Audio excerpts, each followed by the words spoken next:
We cut apart a lot more sneakers in 2022 than we have in previous years on the channel. So this is the top 5 sneakers of 2022 going into 2023, and not necessarily just the best or the most comfortable or the most durable. There are different categories for each. And if you want to see the full like 15 to 20 minute breakdown of each of these that we selected, I'll put links to them in the description. Also, if you want to buy them, links in the description. And this video is sponsored by Factor. They're a pre-prepared meal kit that ships right to your front door. And for me, you know, I like cooking. It's fun, and I enjoy going and buying the ingredients, and I enjoy that experience, but not every single night. Nobody has the time for that. Nobody has the energy for that. And on those nights, these Factor meals are really handy.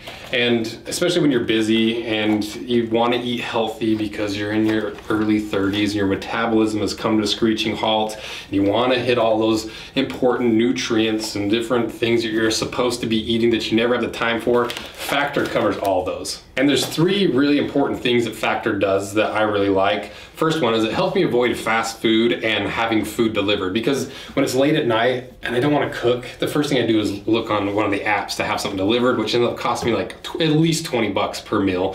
And I don't end up just driving down to the fast food place to get some fast food. The second thing I love is how easy these are to cook. It takes like 2 minutes, they're super quick, and they have 27 plus meal options, 33 add-ons, so you don't get sick of the same thing over and over and over. And the third thing I love is they're not just cheap freezer meals that you get from the grocery store. They actually do have a lot of nutrition in them, and they help you keep to your nutrition goals. Like this one alone has 41 grams of protein, which is pretty wild for a little meal. And they also have these really tasty shakes. So Factor is just a really easy way to up your health game, your nutrition game, without needing to spend hours and hours meal prepping or making a meal every single night. Use my link or go to go.factor75.com and use my code for 60% off your first box. And I'll put links in the description, or just go to go.factor75.com. And huge thanks again to Factor for sponsoring this video. So the first category, we're gonna go with most comfortable shoes.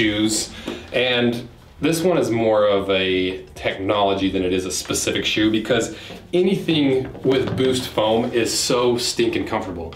It has that unique combination of a lot of squish with a lot of rebound. So you're not just like walking in quicksand all day. It actually feels responsive, and while giving you an ungodly amount of squish underneath your foot.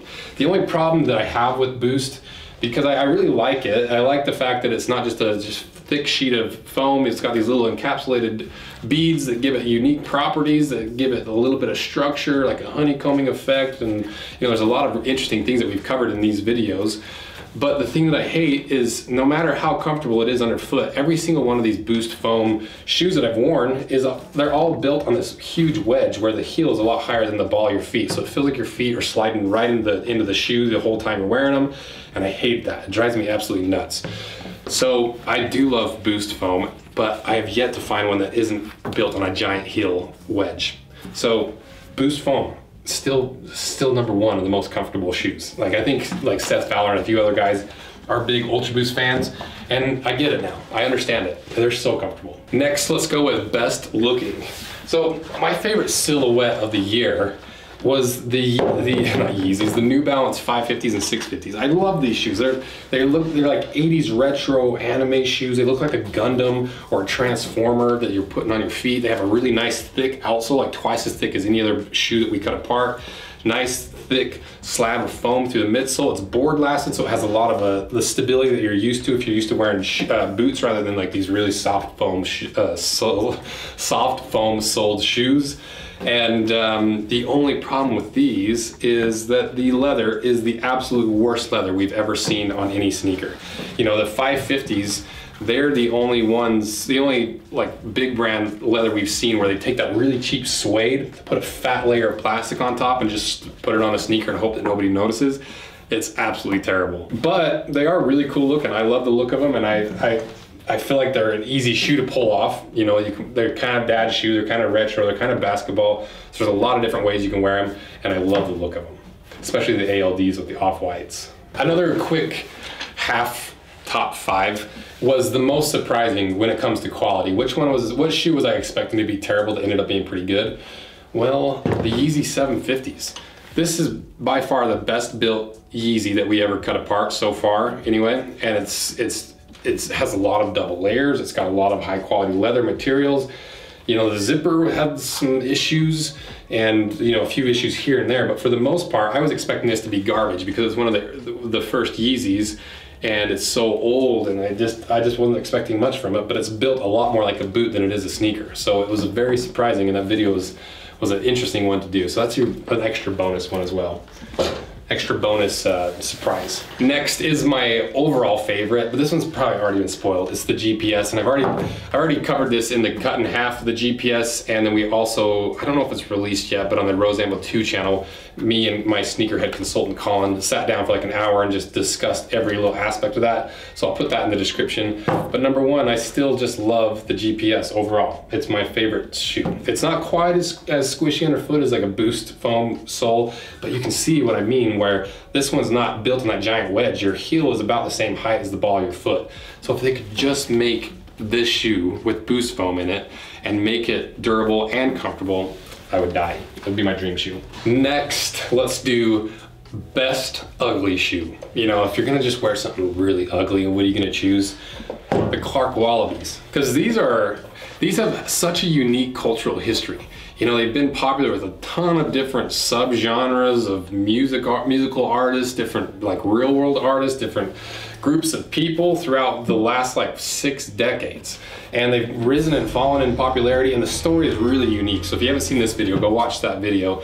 But this is a true moccasin construction where that's this piece on the top wraps over top and is sewn to the sidewall that wraps all the way underneath your foot like a real moccasin, and you've got this giant wedge of the real natural crepe rubber with the little foam wedge to get a little bit more squish, maybe make it a little more lightweight.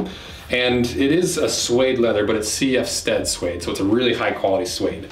And these just look cool. You know, they're ugly, but that's kind of the point. It's kind of like a cousin to the dad shoe thing that's going on. You know, it's like you can wear it with like an old school, or like an old pair of Rustlers is usually what I wear them with, or you can dress them up, you can dress them down, you can wear them however you want, and they still look cool and unique, and it's not just like every other sneaker you have in your collection or every other boot. It adds a lot of variety to your wardrobe. And they're fairly affordable. They're not very much money, they're easy to get, and there's tons of different color options. So the ugliest shoe that I love, Clark Wallabies.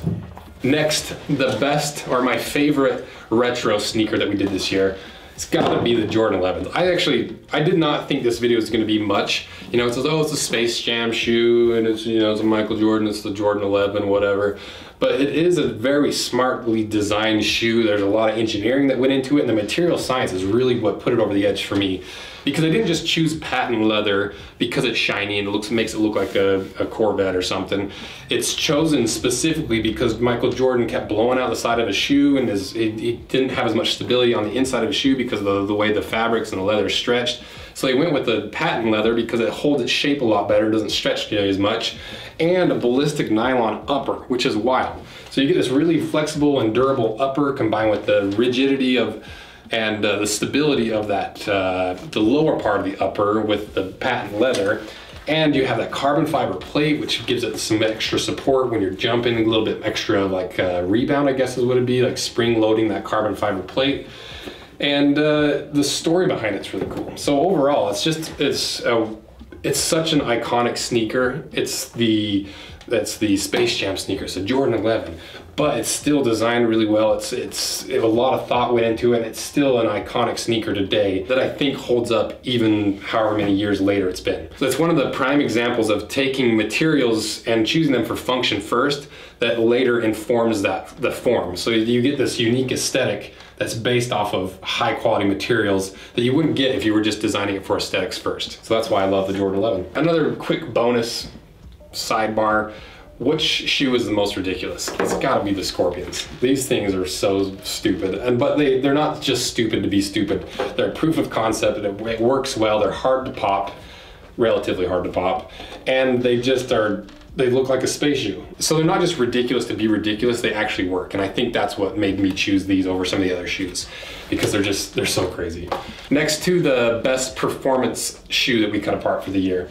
So I think the Jordan 36 is an easy choice for this, because I really like the Zoom Air idea behind this, because it's the whole concept of the shoe is lightweight and responsive. And so the upper is nearly see-through because it's got this mesh it's weaved in a unique way that's a little bit better than even like a regular canvas, and it's super breathable. And then the insole, if you pull this out, you'll notice the insole has an indentation in it, and this insole alone is kind of interesting because it's made to break into the shape of your foot like a piece of leather does in like a work boot. So I thought that was cool in and of itself, but you can see that indentation is there so that this full-length Zoom Air unit can be right underneath your foot. Because usually you have elastic material on top, but what they've done with this is you're literally standing right on top of that Air unit, and they double stack it underneath the ball of your foot.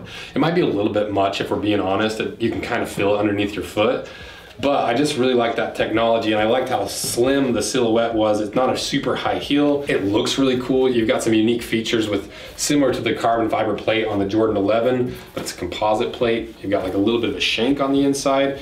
And these Zoom Air packets they're really cool because they're not just like a bag of air. They have these little lattice structure of fibers on the inside that help balance out the air units so it doesn't overexpand on one area. All the air doesn't rush really quickly to another side of the air unit.